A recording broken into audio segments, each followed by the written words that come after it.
Magandang hapon mga kaidolo. Magluluto tayo ng sarsyadong dalagang bukid. Ayan po ang sangkap natin. Bawang, sibuyas, konting sili para may kagat. At bawang. Naiprito ko kagad yung bawang. Kamatis. Ayan po. Unahin po natin yung luya. Unahin natin yung luya.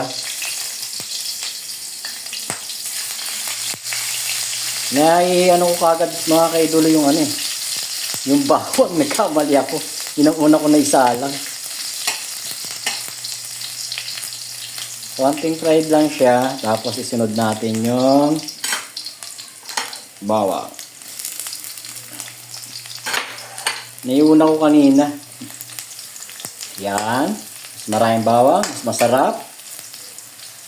Yan. Tapos, isabay na natin itong sibuyas at saka sili. Yan.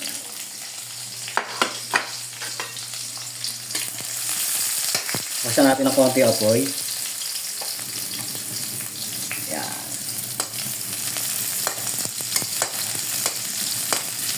Mekos-mekos lang natin mga kaidolo.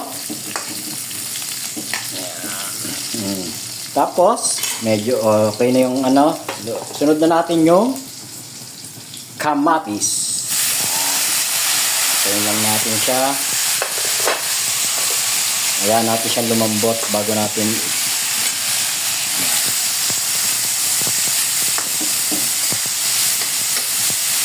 masarap to mga kaidolo.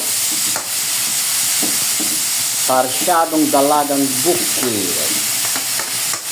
Bakit tinawag na dalagang bukid? Isda siya.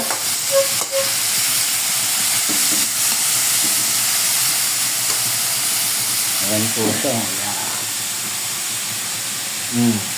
Pinirito ko na siya kanina.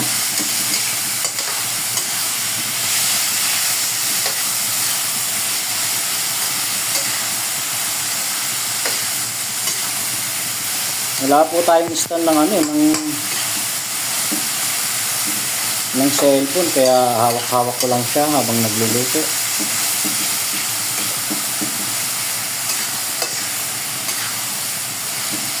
Ayan na to.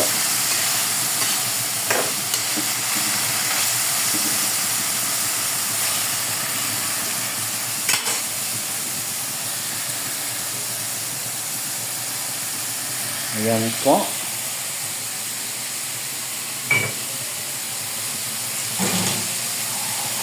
Panin lang natin siya ng konti. Konti lang.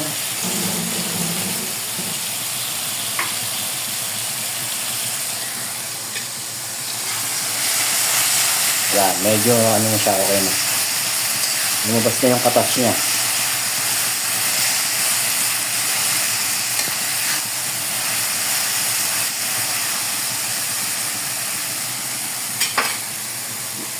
Maglagay tayo ng konting tubig lang.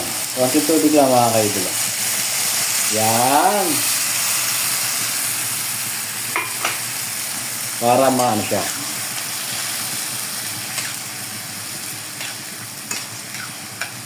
Yan.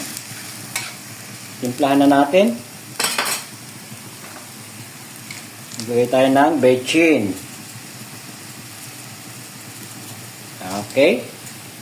And then, asin,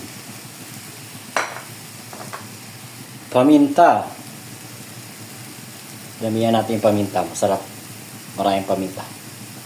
Okay? Mekos-mekos natin. Mekos-mekos lang natin mga kaidolo.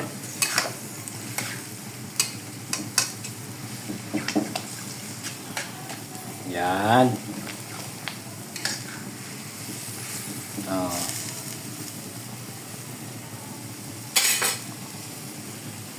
Tapos ilagay natin to, yung prito natin.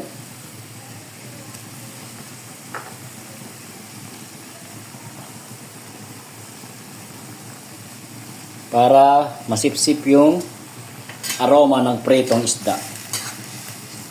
Palikuan natin. Yan. Para mababad siya.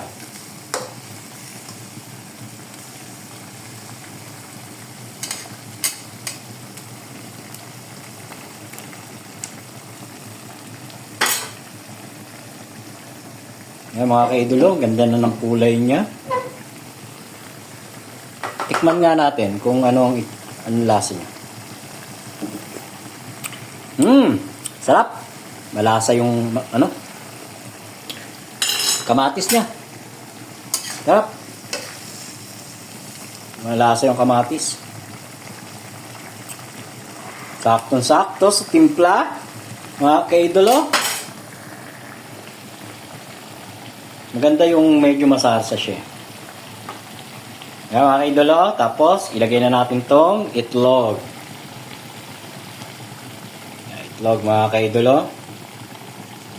Ayan na po, mga kaidolo, ang ating sarsyadong dalagang bukid. Hanggang sa muli, mga kaidolo. Salamat!